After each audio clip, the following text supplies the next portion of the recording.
Hello, everyone, and welcome back to another episode of the Very Cold Lasagna podcast. And this is your filthy casual place for all the filthy casual takes on the world of sports. I am DylanLasagna, and welcome to episode number 119 of this icy yet spicy podcast of, like I said, all those filthy casual takes on sports. And yeah, it's been a while for all the audio listeners out there that prefer to listen it on their phones, in their pocket, listening to it on whichever platform they prefer to, just in their headsets. So I've been kind of neglecting the podcast platforms lately. I mean, like for about like a couple months. So I've been kind of slacking for you all. When I talk about just a little bit, I'll explain why. But anyway, we're here to talk about one thing only, because it's the beginning of a big month for us sports fans, for NFL fans. And why is that? That's because the playoffs begin this weekend in just a short amount of time. Yes, playoffs. Playoffs? Yes, that annual tradition called playoffs. And that starts with the NFL Super Wild Card Weekend 2022. Yes, Super Wild Card, Ultra Wild Card. Look at this fucking wild card. So we're here to talk about all the matchups here in this podcast episode. And yeah, talking about all the matchups as such a filthy casual fan would do, and give you my preview, my picks for all the matchups. I'm ready. I'm ready to dive back in to the podcasting game after a couple months exclusively on YouTube. So before we get into it, a little bit of housekeeping, just a little bit of things to take care of first. Obviously, I already talked a little bit about it to open the first couple of seconds in. Yeah, for those of you listening on wherever else Very Cold Lasagna is available on, whether it's Apple, Spotify, Anchor, I do apologize. I've been neglecting all of you that listen to it on those preferred platforms that you get your podcasts on.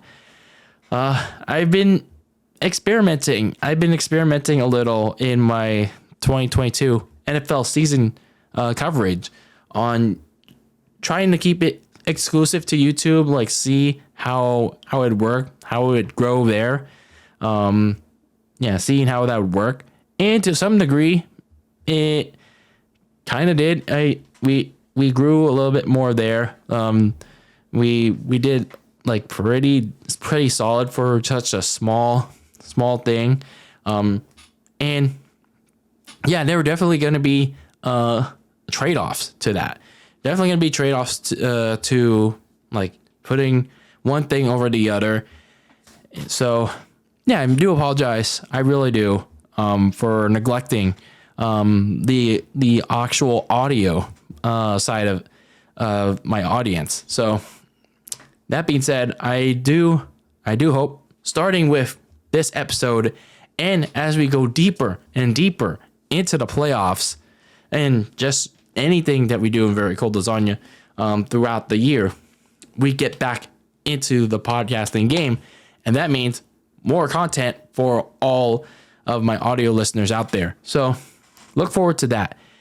And speaking of which, with content, it's going to be a busy few months here on Very Cold Lasagna. Just granted that I can keep up with it personally, because outside of Very Cold Lasagna, man, my life is going to be a little bit crazy. I got like 2 part-time jobs, and and my schedule is about to like ramp up intensively in the next couple weeks. It's just like, oh man, how am I going to manage all that and like keep up with the podcast and just try to keep it as up to date as possible? It's just like, yeah, that's a lot to keep up, but I'm going to do my best, try to get this out for all of you. In terms of what exactly is to come in the weeks to come, well, obviously we're going to be covering the playoffs, covering my San Francisco 49ers and their playoff run, however long it lasts. Again, as I said in my preview, that's on YouTube a little bit more optimistic about their playoff run than last year than I was about that. But nonetheless, yeah, we're definitely going to be covering the playoffs. Of course, I know the Royal Rumble. For my pro wrestling fans out there, the WWE Royal Rumble 2023 is coming up in about over 2 weeks. Although I wish the build could definitely be better, miles better. But it is what it is at this point.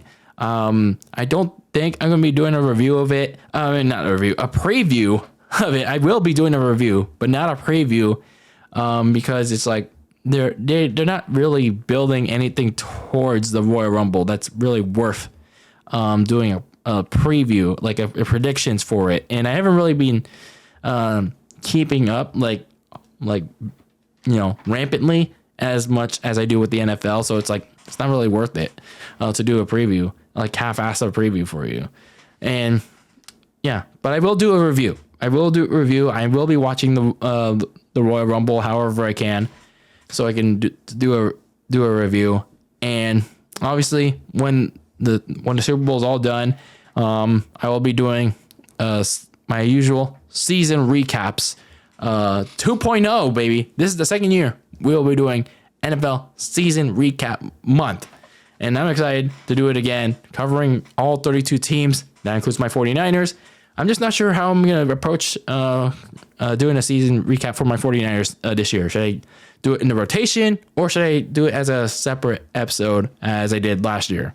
Let me know how I should approach it, if you want to give me some feedback on that. But I am trying to put together those season recap episodes a little bit more earlier this time. So by the time I actually do those episodes, it's a little bit more ready to go.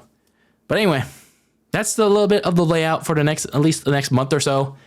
And man, it's going to be crazy. It's definitely going to be crazy the next crazy couple weeks. So either way, I just hope you all are ready for it. I'm ready for it. We're all ready for it. So that being said, to wrap up this portion, make sure you stay tuned in to Very Cold Lasagna however you can, be it Twitter and Instagram at Very Cold Lasagna. Listen to the show here on YouTube and Apple Podcasts, here on Apple Podcasts, here on Spotify, here on Anchor FM, wherever you get Very Cold Lasagna. And make sure you rate and review it, whichever device or platform you're listening to it on. Give it a like, give it a dislike, leave a review, leave a comment, and leave some feedback, whether it's good feedback or critical feedback. It helps the show in any way, shape, or form. So that being said, let's get right into the show that we're about to go into today. And that is, of course, Super Wildcard Weekend 2022 for the NFL. And I gotta say, I think it's definitely needed. It is definitely needed for the NFL, because this season, as I talked about in the end of my NFL Week 18 recap that's on the Very Cold Lasagna channel, this entire 2022 regular season for the NFL is just like, it's okay. I mean, it's definitely not up to standard as the 2021, the 2020, even the 2019 and 2018 seasons were.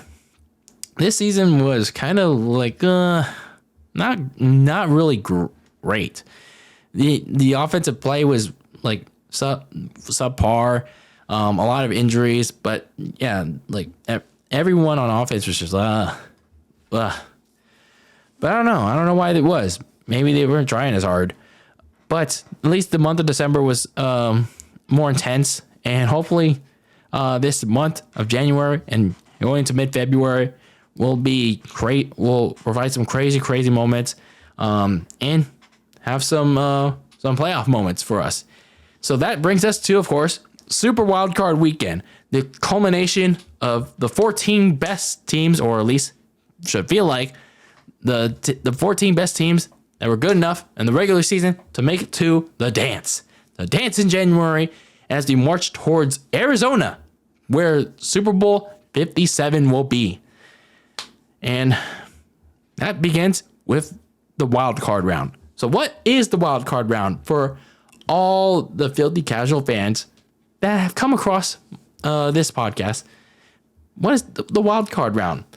Well, the NFL wild card round is the opening round of the NFL playoffs for all the teams that have failed to grab the number 1 seed in their conference. There are 1, 2, 3, 4, 5, 6, 7 seeds in each and every conference. Only the number 1 seed gets a first round bye, so they get about 2 weeks of rest after week 18.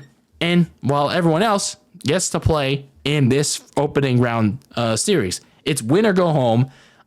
It's single elimination, so you pretty much have to win the game or else you're done. So this opening round series is seeded 2-7 in each conference. And they'll be playing against each other. It's 2 conferences, so AFC and NFC, American Football Conference, National Football Conference, and the matchups goes as follows. 2, which is the highest seed, that's not the number 1 seed, versus the lowest seed, which is the number 7 seed, and then you have 3 versus 6 and 4 versus 5. So the teams that were the winning division champions get to host the playoff game, and then of course your wild cards are the road team. And this brings us Super Wild Card Weekend. And honestly, I think this wild card round it could go one or two ways. And I say that because, well, 2 interesting notes here. Half of the playoff field this year consists of teams that didn't even qualify for the postseason last year. And that's just in the first round alone. That's just in the first, playoff round alone. Like the Jacksonville Jaguars, the New York Giants, the Minnesota Vikings. Who else didn't make the dance last year? Let me see if I got my list over here. The Seattle Seahawks. So the LA Chargers. My goodness. This whole playoff field, Miami Dolphins, for goodness sakes. This whole playoff field, half of it's a lot of parity. It's a lot of uniqueness. But how much good uniqueness? That leaves to be determined as we go through each of these playoff matchups. And I tell you, what exactly, to look forward to. And another interesting thing, most of these matchups are rematches from the regular season. And I think half of these playoff rematches are division rematches. So teams that are within their divisions are playing each other for the 3rd time. So half of the matchups this weekend are the rematches. So it's the deciding grudge match this weekend for about half of these teams playing each other. So with that being said, let's get into the slate of games that is to come on Super Wild Card Weekend, shall we? As I've already talked about, what is Super Wild Card Weekend, what to look forward to. Let's break down and go into each and every matchup to expect on Super Wild Card Weekend as I give you the super filthy casuals guide to playoff Wild Card Weekend. So we kick things off on Saturday. Yes, Saturday.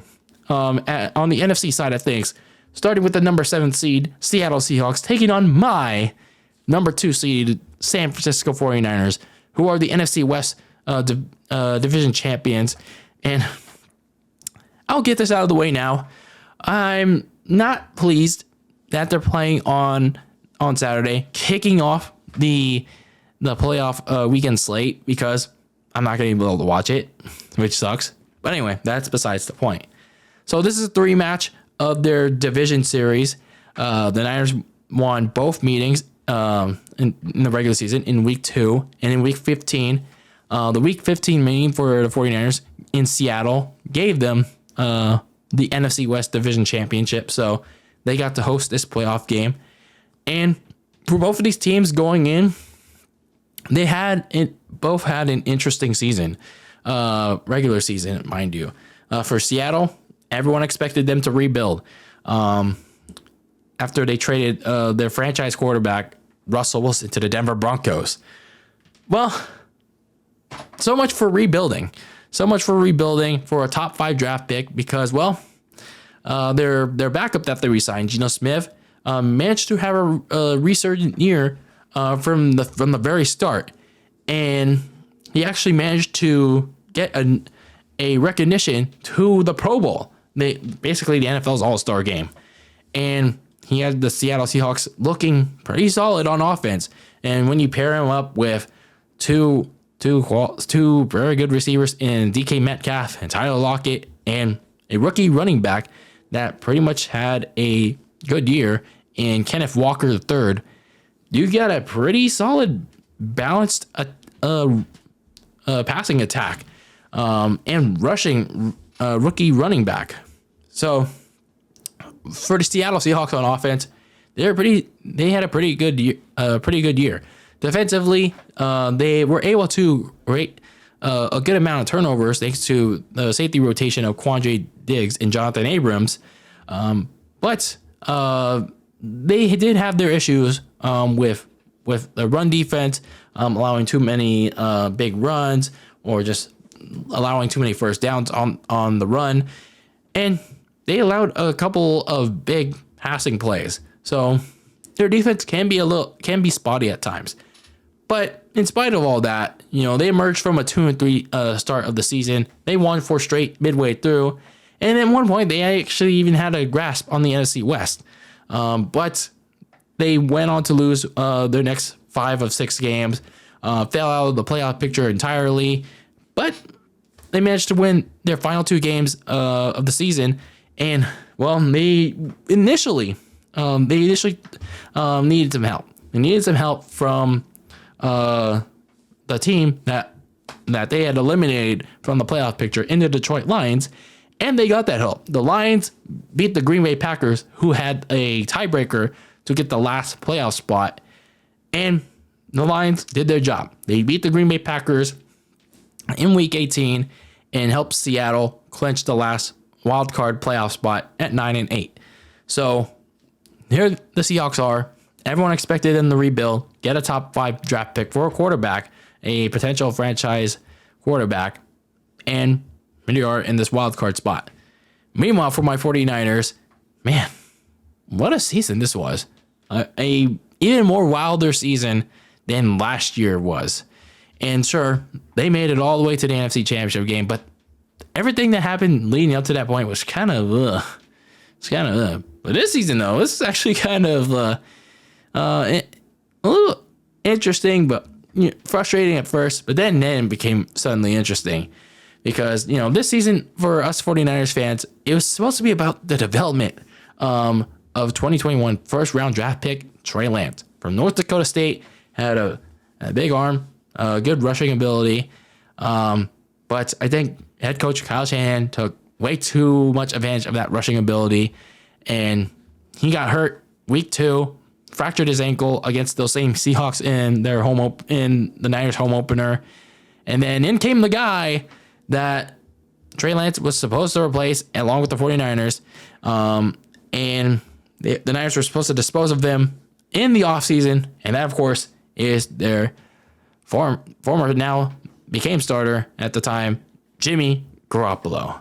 So they couldn't get rid of him because he went on to have shoulder surgery in the offseason, so they couldn't trade him or release him, and then he was back, and he had to play some games and in relief of Trey Lance. And I mean, he did so, but man, those games he played early on against Denver and Atlanta, it cost the Niners a little bit of positioning that they could have definitely valued right here and now. So Jimmy G did okay for himself, like down the stretch, but obviously the offense eventually got a major boost in itself with the addition of Pro Bowl running back Christian McCaffrey.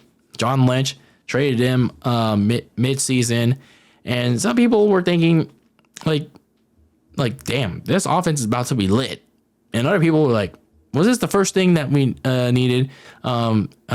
in terms of needs, priorities. And, well, I guess the Niners quickly threw those concerns out the window. Christian McCaffrey immediately fit in with the 49ers, and this offense was like, man, with Christian McCaffrey, Deebo Samuel, Brandon Ayuk, George Kittle, along with, on the opposite end, a strong defense that can create turnovers, can sack the quarterback, pressure him. This Niners defense was legit, and also offensively, as long as Jimmy G could minimize the mistakes, he can create, even despite how limited he can be, they can be unstoppable. But then Jimmy G would go down in week 13, just a couple weeks removed from one of his best performances in Mexico City. He would go down in week 13 against Miami, and you're already down 2 quarterbacks, with Trey Lance out with the fractured ankle, and now Jimmy G gets hurt with the broken foot. What is Kyle Shanahan to do? He has practically 2 starters now down and out. So Shanahan has no choice. He has no choice but to turn to none other than the last pick in the draft that he went out and got himself, Mr. Irrelevant, Brock Purdy. And he actually somehow, surprisingly, he actually ended up stepping in relatively nicely. And he got the win against Miami, and going to this first start against the Tampa Bay Bucks and Tom Brady, it seemed like it was going to be another fluke heading into his first start. But no, Purdy stepped up and surprised everybody, even outperformed the 7-time Super Bowl champion in a blowout. Along with the defense, Brock Purdy performed damn well against Tom Brady. Blew out the Bucks. And then he continued to perform well the rest of the way. Sure, he had his moments where he made mistakes. Sure, there were moments where he could have improved. But he looked like a quarterback that can make those improvements, make those adjustments. And the Niners, well, after being a wild card last year, they're the division champions. They improved their record from 10-7 to 13-4. And now they get to host 2 wildcard games, 2 playoff games, mind you, as the division champions and as the number 2 seed. So going into this matchup against Seattle, I mean, they've already played them twice. They swept the season series, the regular season series against them. But obviously, we know the story for Niners fans. They know the story how this went last year when they swept the LA Rams. And then surprisingly, they went to the NFC Championship game against LA. And as the saying goes sometimes, it's hard sometimes to beat your opponent 3 times in a playoff environment, especially when you've already beaten them twice in a row. Can the Niners do that a 3rd time? And for quarterback Brock Purdy, this is going to be the first test of many. When he's only started, it's his 5th or 6th game, and the Seahawks have gotten like a good amount of film on him now. They got a solid amount of film. They've played him once already, so they can have a good idea of what's his strengths, what's his weaknesses. So they're definitely prepared to play him.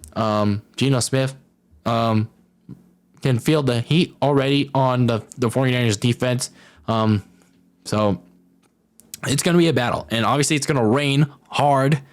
So you can either expect a lot of running or you can expect a lot of passing. We don't know what the game is going to be like. So Seattle may find some things that they're going to try to do to stop the Niners from doing a 3rd time to beat them. But I think the 49ers are just too simply overpowering.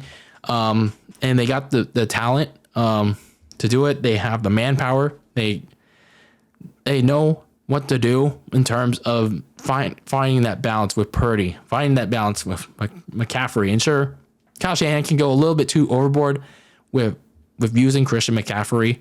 But as long as they can make Brock Purdy feel comfortable, then the Niners, with all that firepower on offense and defense, it'll be too much for the Seahawks to overcome yet again. So the Niners are gonna go over the Seahawks for a third straight time, and send Pete Carroll and his crew packing. So yeah, the Niners are gonna go over the Seahawks. I mean, this is not me because I'm a Niners fan. This is just like what's gonna be the key for Seattle to beat the 49ers. Like maybe the downfield attack, the downfield threat of Tyler Lockett on DeAndre Norm, maybe. But other than that, it's like, what's there? What's there that the Niners can do? I mean, the Seahawks can do. It's something to point out.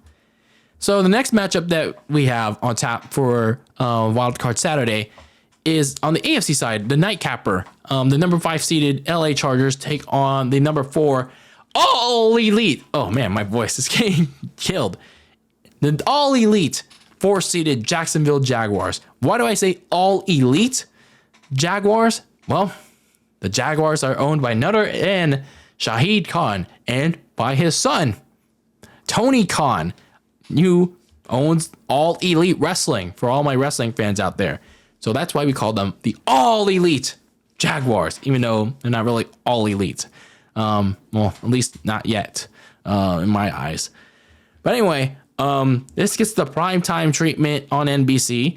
This is a rematch of their Week 3 meeting, like way back in September. The Jaguars easily won that in LA, surprisingly, 38-10. Man, this has been a season of weirdness for Los Angeles because, you know, they came into this season with expectations of finally making the playoffs with Justin Herbert. They fell just one kick short, literally one kick short of making the playoffs. You know, all know that game between them and the Raiders to end the 2021 season. And to do so, they made some big investments in the offseason on defense to improve themselves. The only thing is that defense that's supposedly upgraded hasn't felt that way. Especially when you had like their big signings like J.C. Jackson at corner, not performing to expectations. He would get benched and then eventually suffer a season-ending injury mid-season. When also nose tackle Austin Johnson also suffered a season-ending injury midway through. Edge rusher Joey Bosa, their standout edge rusher, missed most of the season with the major groin injury, and that left their only standout players like their trade acquisition last offseason, Khalil Mack, safety Derwin James, and their second-year corner, Asante Samuel Jr., as their top players. So for the Chargers, their defense was exactly like it was last year.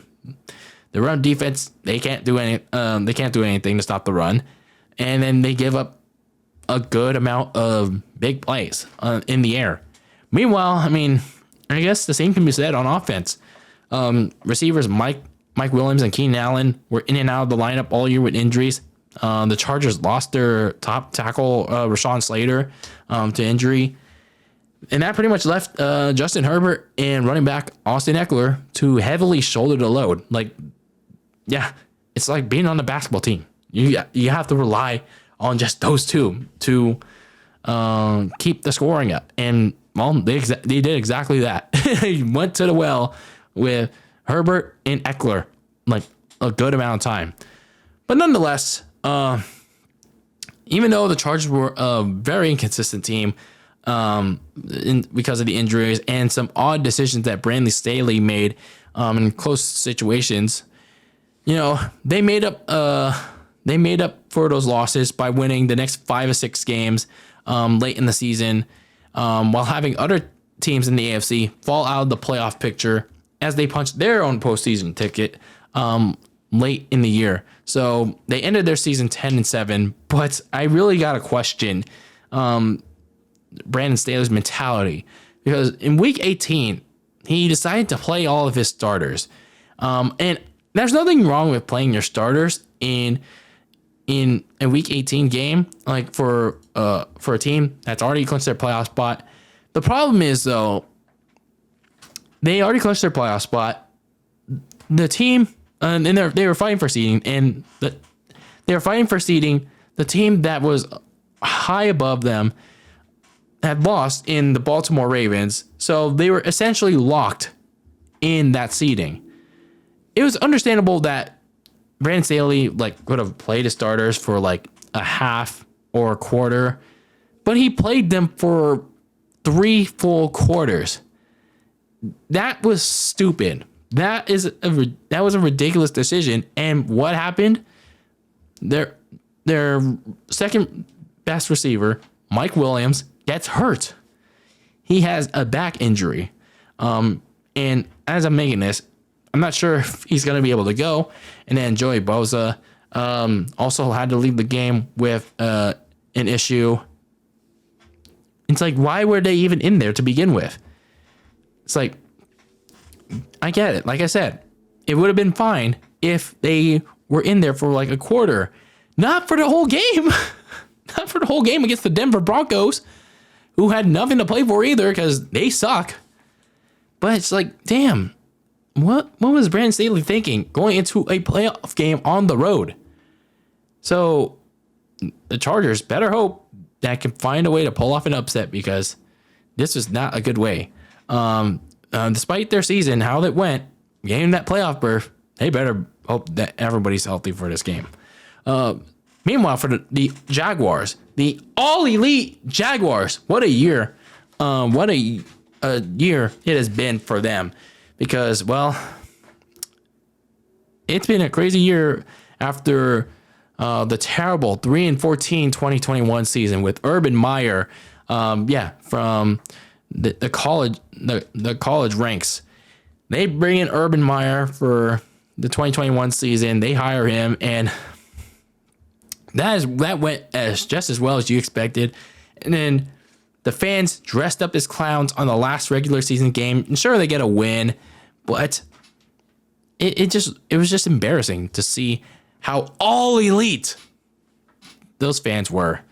So what did the Jaguars do in the offseason? Well, they go out and get a actual winning head coach, and a former Super Bowl winning head coach in Doug Peterson to help and develop Trevor Lawrence.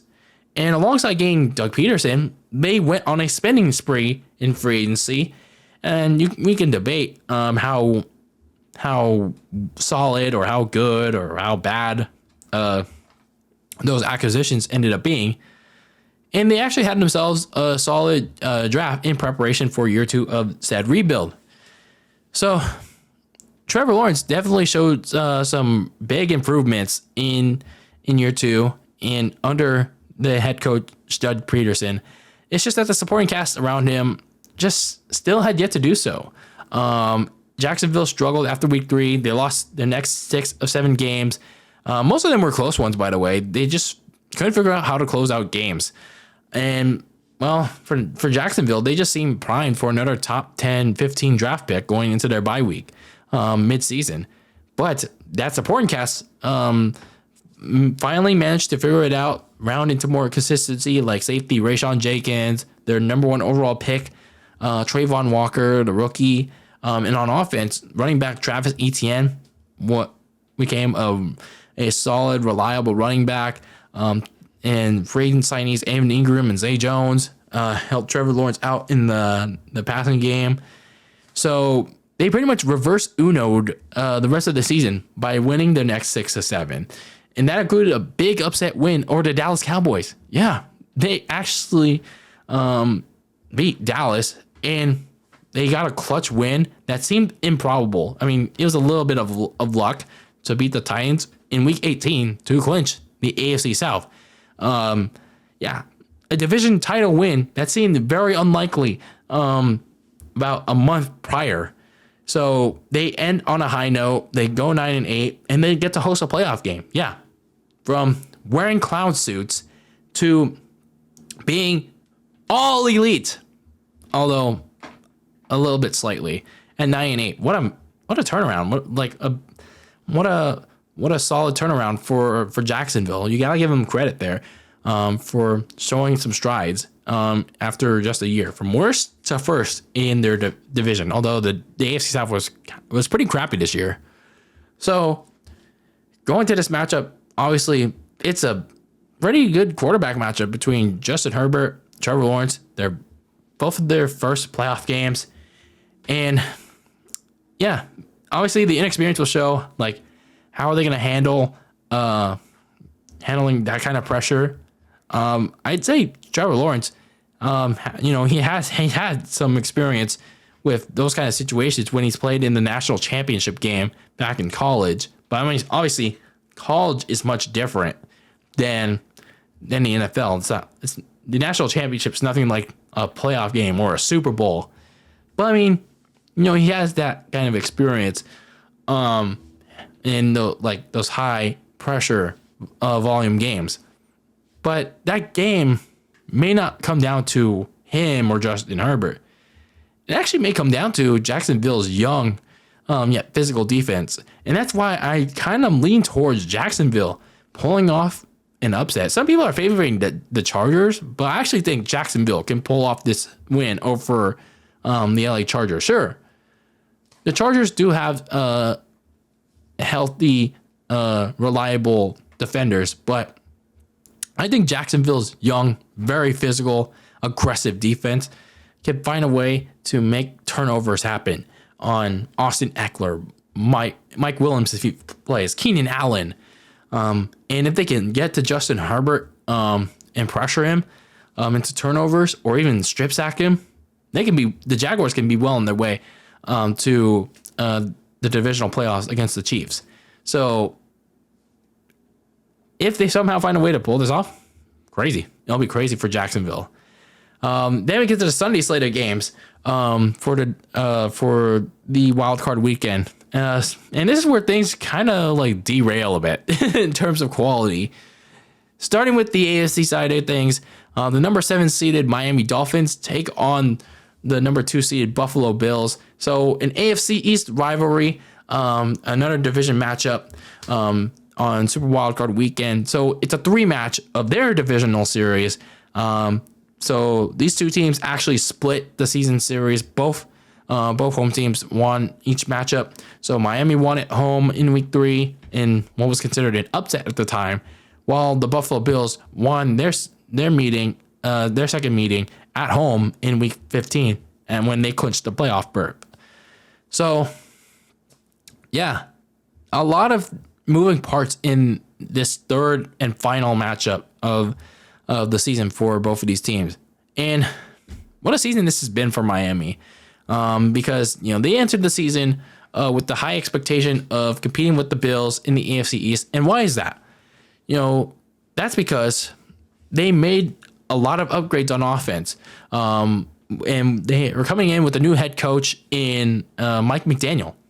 Some people are familiar with, if you're a Niners fan, Mike McDaniel was Kyle Shanahan's offensive coordinator last year in 2021. And now all of a sudden he gets a head coaching job, and the Dolphins get all these pieces on offense, like offensive tackle Teron Armstead, and then they go get the big trade for then Chiefs receiver in the offseason, Tyreek Hill, to go alongside Jalen Waddle and Mike Gesicki. And you pair him along with quarterback Tua Tagovailoa and help him with his development. It could have made for a scary Dolphins team. So they showed strides at that early. They started 3-0, blowing out the Patriots, and then they overcame a large deficit against the Ravens, and then they outlasted the Bills in a potential playoff preview. Kind of slurring my words here, but you get the point. But it was also during that game against the Bills early in the season where things kind of took a turn, kind of overshadowed the Dolphins season eventually, because that's when got highly controversial. Tua Tagovailoa, he suffered his first of what ended up being 3 highly publicized concussions in the first half, and that's where the whole thing started to get crazy with the concussion protocol. He got he got up after he got concussed, and then he started wobbling. And then he was cleared to play by team doctors later in the game. But then the Dolphins had to go play a Thursday game against the Bengals in Cincinnati, and then he got hit in the back, got sacked, and he hit his head hard again, and then he was clutching his hand. He got concussed again, which had serious implications for Tua and the Dolphins. He got seriously concussed. He missed a couple of games. And that brought serious questions about the concussion protocol and serious questions about why Tua was even playing. Like, what are the Dolphins doing? So the Dolphins would lose their next 2 games without Tua. But when he got back, when he got cleared properly, they would go on to win their next 5 and even get a lead in the AFC East from the Bills. But then their season went south, really south, when they met the 49ers in Week 13. Tua suffered 3 bad turnovers against a strong 49ers defense, and their own defense couldn't even stop then reliever Brock Purdy. And that loss would be the catalyst of 5 straight losses, including 2 division losses to the Bills and the Patriots, and they fell completely out of the playoff picture. So in between that, Tua would get concussed for the 3rd time, and potentially for the season, as a loss to the Packers on Christmas Day saw Tua somehow finish the game, but Tua would be stuck in the concussion protocol. And yikes, it was just a whole mess. So the Dolphins would manage to get the last playoff spot in the AFC as they beat the Jets, and the Bills gave them some help as they beat the Patriots.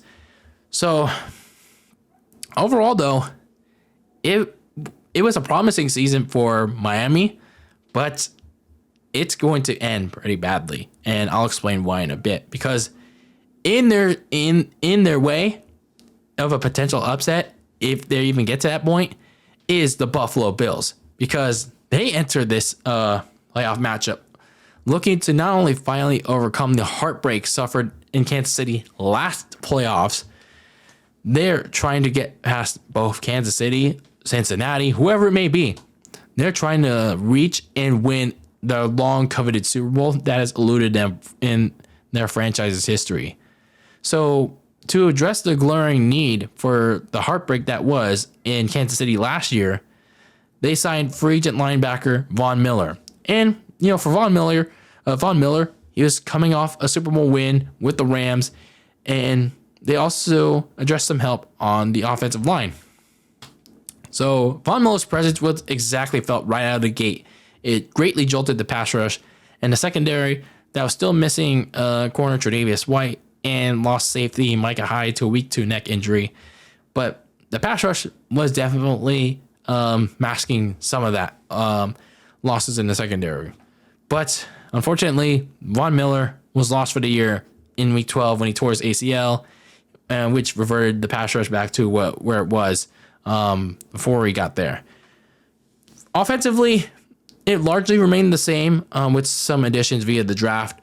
Josh Allen had another good year, but he had issues with turning the ball over in the red zone, especially in the second half of the season, which all attributed to the Bills' 3 losses to this season to the Dolphins, the Jets, and the Vikings. So outside of that, though, they would find some balance in the running game to take some pressure off of Josh Allen, even though he still likes to run it.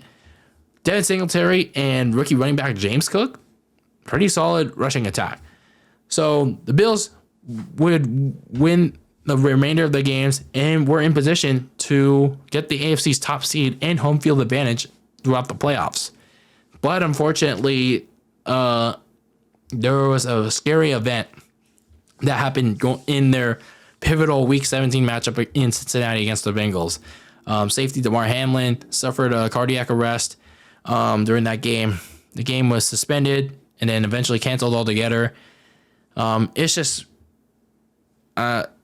a great sign, though, that Damar Hamlin's healthy, alive after all that, and he's back home in Buffalo, continuing his recovery. So Godspeed for him. It's just a real good blessing that he's alive.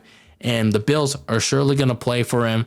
They're surely going to be motivated to make this playoff run for him. And yeah, their season definitely was a successful one. They got their third straight AFC East title. They surely would have liked home field advantage, but the most important thing now for the Buffalo Bills is to play for their teammate and, of course, win the Super Bowl. So, obviously, going into this rematch between the Bills and the Dolphins was the health of Tua Tagovailoa. Unfortunately for Buffalo, not for the Buffalo Bills, but for the Miami Dolphins, yeah, Tua Tagovailoa is not going to play. He did not clear concussion protocol, and Teddy Bridgewater, their backup, is still injured with a broken pinky. So they're once again going to have to call on their third string quarterback, Skylar Thompson, and he's going to start that game in Buffalo. You can only pray what is going to happen against the Bills. So yeah, that's going to be a ass matchup, and surprised it's not a Nickelodeon. I guess because Nickelodeon already got the Christmas Day game, I guess they didn't want to suffer even more. I guess they didn't want the kids to suffer anymore. So the key for Buffalo to win this, what's probably going to be an easy game for them, is reduce the red zone turnovers. Just enough. Like cut off the needless self-inflicted red zone turnovers in the playoffs. So the Bills should easily take care of business unless they really royally screw this up. The Bills are easily going to take care of the Miami Dolphins without Tua or without Teddy Bridgewater. I don't see Skylar Thompson standing a chance against that strong Bills defense, even without Von Miller. So moving on to the next NFC matchup. In the midday portion, we have the number 6 seeded New York Giants against the 3 seeded Minnesota Vikings. So this is a rematch of their Week 16 Christmas Eve matchup, which the Vikings won on a last-second field goal, which has pretty much been their theme all season long for them. But first, let's talk about the Giants, because many expected New York to enter 2022 in the first year of their rebuild, because they had a new head coach in Brian Daboll, who was a former offensive coordinator of the Buffalo Bills, and quarterback Daniel Jones and running back Saquon Barkley were both playing in the last year of their contract. So after this season, they're going to be free agents. So yeah, it was kind of a prove-it year for both of them to see, were they going to be the guys? Should the Giants re-sign them? Or if they didn't perform well, you're out of here, man. You are out of here. Surprisingly, though, the Giants went 6-1 to start the year. That included upsets over the Green Bay Packers in London and in the Baltimore Ravens near the midway point of the season. Saquon Barkley managed to stay healthy all year, and he was one of the league's most efficient runners. And then Daniel Jones, also pretty solid. And rather than being a quarterback that was like a bootleg passer, he was a more traditional pocket passer, and he often used his legs more to create things like first downs or like just make things happen in general. And yeah, he has his turnover issues when the pocket collapses. It's just not as prevalent as it was in the years prior. Now, does that mean that the Giants should like give him a big fat contract? No. But he definitely was solid for the Giants this year. So the Giants did manage to lose their next 3 of 5. They lost a key tiebreaker to the Seahawks. And that's because, well, they became too Saquon centric. They did get a key win over the Washington Commanders in Week 15. And the reason for that was, well, the pass rush grew even stronger with the emergence of their top rookie draft pick, Kayvon Thibodeau. Like, if you watch that game against the Commanders in Week 15, and yeah, the Commanders aren't great, but he had a breakout performance against them to increase their playoff hopes and clinch it by week 17 against Jeff Saturday's Indianapolis Colts in a blowout. So here they are in a prime position against the Minnesota Vikings, who, like I said earlier, their theme of the whole year was like cutting it close. So the Vikings, they entered the season with a new head coach in Kevin O'Connell, who was fresh off helping the Rams win a Super Bowl with Matthew Stafford. And he was looking to unleash the potential of Kirk Cousins and the offense and unseat Aaron Rodgers and the Packers in the NFC North. And in most ways, he did such that. Kirk Cousins played with a lot more aggression, had a career year alongside receiver Justin Jefferson, who won the receiving title.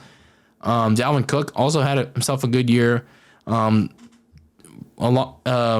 Mid-season acquisition TJ Hawkinson and Adam Thielen were also top targets for Kirk Cousins. Well, obviously the main guy was Justin Jefferson. But the reason was why the offense had to play with such aggression and was pretty dang efficient was, well, because their weakness all year long was their defense. Their defense really was bad. Their defense was just awful. If you go through like just the simple highlights of all the Vikings games this year and why they won in the way they did, is because is their defense. Like, despite adding a linebacker into Zadarius Smith, and despite having most of their players healthy throughout the year, like cornerback Patrick Peterson, they allowed a lot of big chunk plays and large leads to their opponents. Like, just look at the game against the Indianapolis Colts in week 15. They were down 33-0. And then, well, obviously because the Colts suck, it's like, why even allow a big lead to happen like that in the first place? So, because of the defense and the slow starts on offense, a lot of their wins this year consisted of many close calls and comeback victories. And like I said, the whole theme of this year for Minnesota was cutting it close. If they ain't cutting it close, they're getting their asses whooped. So either way, they clinched the NFC North in week 15. But even though they went 13-4, got the number 3 seed, their 4 losses were alarming blowouts that exposed that fatal flaw on defense. So, yeah, going to this game against the Giants, this rematch, obviously the thing for New York is, well, if Saquon Barkley can't do anything, it's going to be on Daniel Jones. If he can keep it hot, if he can keep it clean in the pocket with this arm, can he do something to help the Giants cause an upset in his first playoff game? Meanwhile, for the Vikings, like, that defense needs to generate stops, needs to do something when it matters most. They can't allow anything big to happen by that Giants offense. Now, here's the thing. When it comes to predicting this matchup, it can go one or two ways.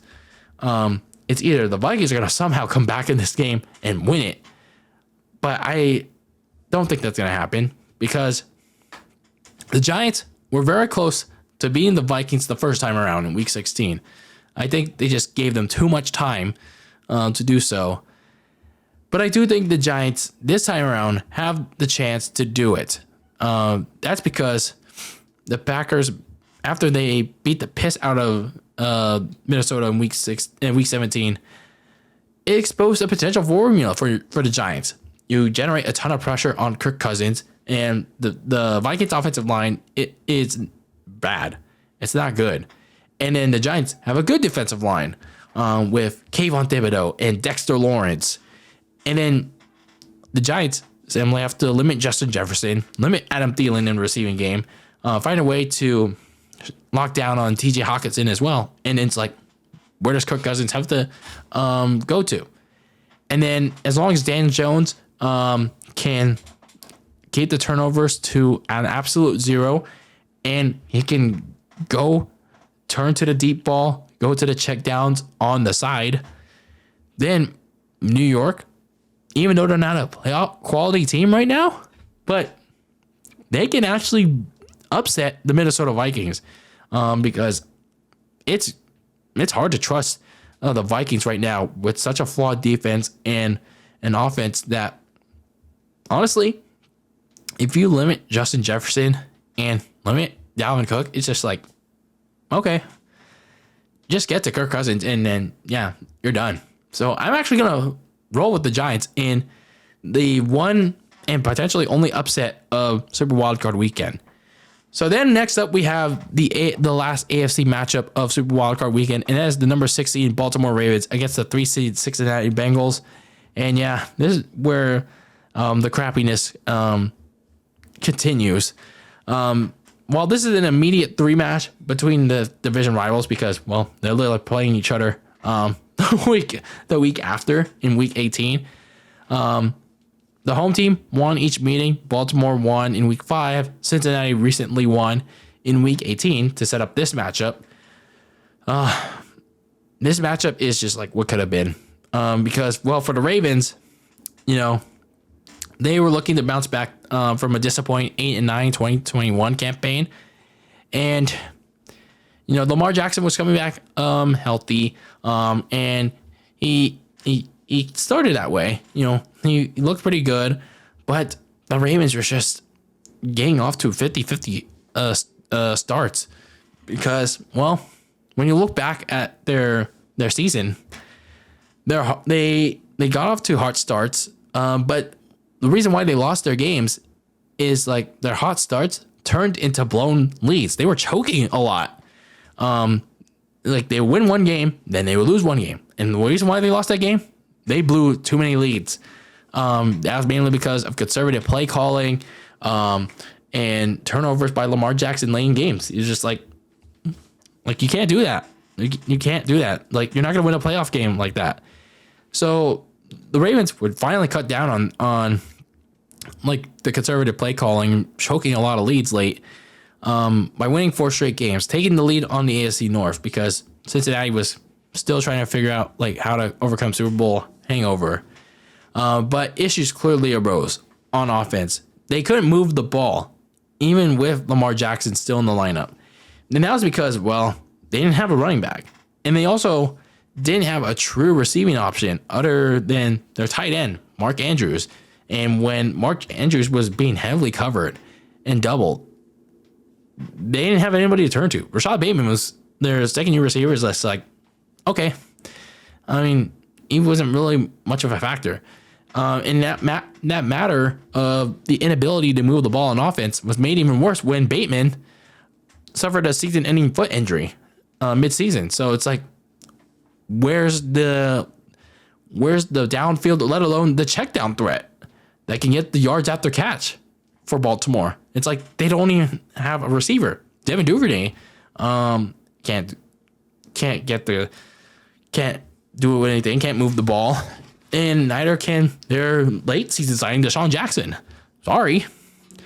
So for the Ravens, things got even worse for them because Lamar Jackson went down with the PCL injury in week 13, and backup Tyler Huntley, unlike last year where he actually managed to keep the Ravens in close situations and actually managed to move the offense, he actually can't.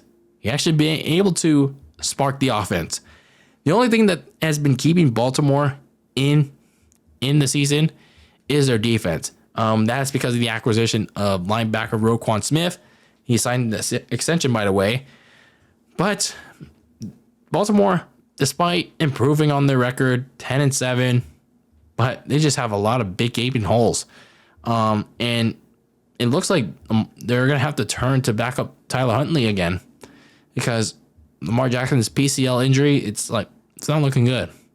Meanwhile, for the Cincinnati Bengals, they obviously entered this season as the defending AFC champions, looking to return to the Super Bowl after coming up just short against the LA Rams in Super Bowl 56.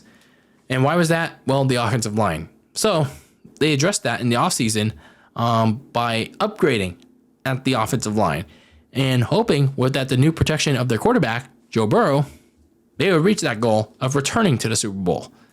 But the first 5 games seemed more indicative of that team becoming the latest victim of what is called the Super Bowl loser's curse. And what is the Super Bowl loser's curse? Well, a team that loses the Super Bowl doesn't perform as well or like terribly when after the next season. So Joe Burrow started off slow. Jamar Chase was a non-factor in the receiving game, and the newly revamped offensive line had yet to gel. But after a Halloween embarrassment to the Cleveland Browns, yes, the skid marks in Cleveland, they would win the rest of the way with Joe Burrow and the offense rounding back up into form. They would win all their games, but by week 17, they were in a position to potentially overtake the number 2 seed in a high-profile matchup with the Bills. But like I said, that game and its unfortunate events led to a no contest. So the Bengals were given the AFC North via win percentage, but they had to defend their chances of hosting a playoff game because of the rule changes to the AFC playoff format. So, yeah, they faced the threat of losing their guaranteed home playoff game via a coin flip if they had lost to the Ravens in Week 18, but they rendered that meaningless. So, going to this game against between Cincinnati and the Ravens, it looks like it's going to be an easy win for Cincinnati as long as their offense can bounce back from, like what was a sluggish week against Ravens backups. Like they didn't do that great against a Ravens defense that was chugging out backups, to be honest with you. And speaking of the Ravens, it's like, I don't even know if Tyler Huntley at this point, even though he's healthy enough to start, it's like, even with Mark Andrews and J.K. Dobbins, like, can they move the needle on offense? Like, at this point, it's like, I don't think they can. I really don't think they can. So, Lamar Jackson is not expected to play with the PCL injury, and it's just kind of a disappointing end to the Ravens season. It's like, it really is going to be, barring a miraculous upset. So, it doesn't matter who the Ravens trot out at quarterback. Like, they just don't have the supporting cast to help out Mark Andrews or their running back, J.K. Dobbins, and keep up with the Bengals. So, head coach Zach Taylor is going to make those adjustments that caused the Bengals to struggle a week ago. And Joe Burrow and the offense are going to be better prepared to run away with the first-round victory with ease. So, I'm going to go with Cincinnati easily. Then we have the Monday night wildcard game to close out Super Wildcard weekend, and that is in the NFC, the number 5 seeded Dallas Cowboys taking on the 4 seeded Tampa Bay Bucks. A rematch of the very first week of the season on Sunday night that the Bucks won in Dallas easily. So this is a interesting matchup. All the mainstream media people are going to salivate over this because, Dallas, a big market. And, well, Tampa Bay, they have Tom Brady. But this, I don't know, man. This matchup is just going to be like, either it's going to be a good matchup that's going to be close, or it's just going to be a close matchup that's just meh. So, when you look at the Dallas Cowboys going into this matchup, you have to look at how their season went. Like in terms of like for the most part, it was pretty successful. You know, they were looking to make a deeper playoff run despite winning the NFC East in 2021. They had a very disappointing first round exit because they got handled by the 49ers in that wild card game. And yeah, that led to the disappointing first round exit. And then they're trying to make that deeper playoff run this season, despite losing some of their key players in the offseason, especially on the offensive line. But unfortunately, to start the season, the Cowboys lost their season over to the said Bucks, and they also lost Dak Prescott, their quarterback, for 6 games to a thumb injury. So it seemed like it's going to be like 2020 all over again, except without the long-term injury to Dak.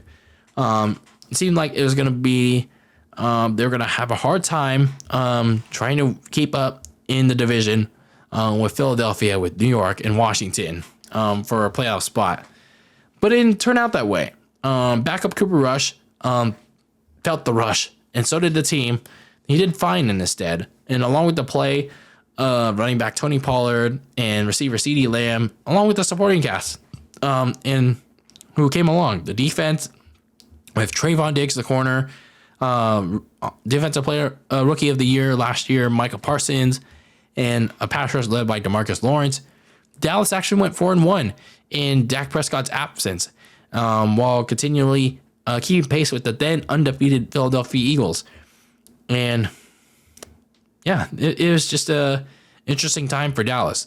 So the Cowboys went on to win their next 6 of 8 games, going to the rematch with the Eagles on Christmas Eve. The Cowboys barely managed to escape and give themselves a chance to steal the division late with 2 games left to go. But we all know how it went. We all know how it goes with the Dallas Cowboys. Somehow, some way, they'll find a way to screw it up. That's been the theme for Dallas. They find a way to screw it up. And that's exactly what happened when they went to the nation's capital to go to Washington and try to steal the division from the Philadelphia Eagles. Granted that they lose too, but the Cowboys just failed to net anything positive. They were blown out. Dak Prescott, who had issues with turnovers, he turned it over again in that game against Washington, including a pick 6. So they ended the season 12-5. They got themselves back-to-back playoff berths, but that Week 18 loss to Washington was absolutely something they did not want going into their first-round matchup against Tom Brady and the Tampa Bay Bucks, who themselves had a really disappointing season. Because leading up to this, they had that offseason full of craziness with Tom Brady retiring, then unretiring, and then Todd Bowles replacing Bruce Arians as the head coach because Bruce Arians retired. The Bucks came into this season seeking to get Brady one last title before Brady potentially retired for good. But then the wheels really fell off. The wheels like just absolutely fell off for the Bucks. The effects in like key injuries to players who were like in and out of the lineup each week, and the offseason departures, as well as the uncharacteristic downturn on the offense, it was just really show. Tom Brady had probably one of his worst seasons, and if not the worst ever in his 20+ year career, because he was having these weirdly placed balls and turnovers, but it also didn't help the fact that his receivers like Mike Evans or Chris Godwin or Scotty Miller were not in sync with them at times, and that didn't help matters either. And the offensive line, who had lost key pieces like Ali Marpet and Alex Kappa in the offseason, and then center Ryan Jensen was injured in training camp. That meant a lot of different combos and lesser protection for Tom Brady. The Bucks did enter their bye week at 5-5, but whenever the Bucks seemed like they were going to have those turnarounds, late season turnarounds with Brady, it just didn't look that way. The problems all around continue to persist, whether it is like the issues on offense or the issues on defense, like giving up too many points or like too many big plays. It's just like so many problems for the Bucks. And such is the case when they barely came back to beat New Orleans, for example. And then the next week, they get their asses whooped by Brock Purdy and the 49ers, and then choke the next week to Joe Burrow and the Bengals after having such a large lead at halftime. So even at 7-8, they went into a New Year's Day home matchup with the Carolina Panthers in an essential NFC South title matchup, which showcased just how successful Brady and the Bucks offense could have been if they found a solution to their issues much earlier in the season. As they clinched the NFC South, which was really bad, like really terrible this year. They clinched the NFC South in Week 17, and they ended their season 8-9. Why 8-9? Because, well, they lost to the Falcons in a pretty useless game. So the first half, though, did at least show a little promise for Bucks fans, but it's just like this whole season for Tampa has been really disappointing, especially for Brady fans out there. So going to this game, this Monday night game to close out Super Wildcard Weekend, if you're a Cowboys fan, you gotta hope that Dak Prescott cuts down on the turnovers. Like he's been throwing like these really weird turnovers. Obviously, the one against Washington really stands out.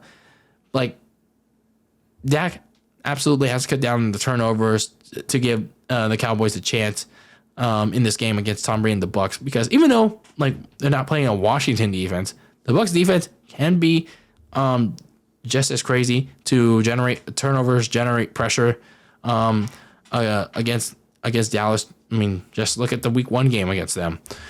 Meanwhile, for the Bucks, can Brady and his team flip a switch, pull off an upset? And yes, why do I say upset? Because, well, their offense can be very inconsistent at times. They can flip a switch, like literally just at the last moment. But against a strong Cowboys defense that can turn it on just as well as they can on offense, yeah, they got to find a way to keep it on at all four quarters. What are my words? But either way, they got to find a way to keep that switch on, flip it for all 4 quarters to win that game against Dallas and move on to the divisional playoffs. So honestly, it's hard to trust either team at this stage of the game because Dallas has been a good team all year, but their defense has given up too many points in pretty much all of December. They've had a pretty bad December. Dak Prescott turned the ball over way too often, and he's just not been good with the football. Meanwhile, Tom Brady, yes, he can't be counted out in a playoff environment. He's been like good. He's always been good in the clutch. But it remains to be seen with this 2-game stretch that this entire offense has had, 1.5 game stretch this offense has had. Can they maintain that momentum it had? Can they be like a flash of solid momentum, like anything? So I guess what I'm saying is, since we have to pick one, since we have to pick a team here, I guess you have to go with the Bucks. You can at least trust Brady to bring it home against a Cowboys team that always finds a way to let people down. So, yeah, that is Super Wildcard Weekend, ladies and gentlemen. A lot of rematches, and pretty much aside from one or two games, well, I guess it depends on if you're a fan of a certain team. I guess aside from 1 or 2 games, this Super Wildcard Weekend slate is honestly looking kind of a downer. I'm like just really looking at it. It's kind of a downer, to be honest with you. So hopefully that's not the case. Hopefully we do get some much more closer matchups because, as I said, with the Seahawks and 49ers matchups, especially like half of them are division rematches, like 3 matches. It's harder to beat your opponent 3 times, especially since the Niners did beat the Seahawks 2 times in a row. It's harder to beat them 3 times in a row. So who knows? Who knows how this can go this weekend? The playoffs are definitely a different animal. It's pretty much a new season for everyone involved. So it can go multiple ways. It can go like an absolute different number of ways this season. But either way, it's for all of us to enjoy. It's for all of us to enjoy, or maybe even be disappointed by. But I'm just ready. I'm just ready for the playoffs. I'm just ready for how this is going to unfold. I'm ready for it. I'm all in for the playoffs. But I would like to know your thoughts. I would like to know your thoughts on all the playoff matchups this weekend. However you like to share your thoughts on them. Whether it's on YouTube, you're watching it, leave a comment. Whether it's on social media, send me a message about it, or leave a comment on if I put a post on it. I'd like to know your thoughts on the playoff matchups this weekend and what your predictions for it. Let me know in the comments below. But anyway, This is Dylan Lasagna of Very Cold Lasagna, and thank you for tuning in to episode number 119 of Very Cold Lasagna and the Filthy Casuals Guide and preview to NFL Super Wildcard Weekend 2022. This is Dylan Lasagna signing out, and keep that lasagna very cold in the fridge with your takes on the world of sports. And soon, hopefully, after this weekend, we'll be back with another episode to recap the craziness, hopefully, or maybe not so craziness, with Super Wildcard Weekend. But until then, until next time, peace out.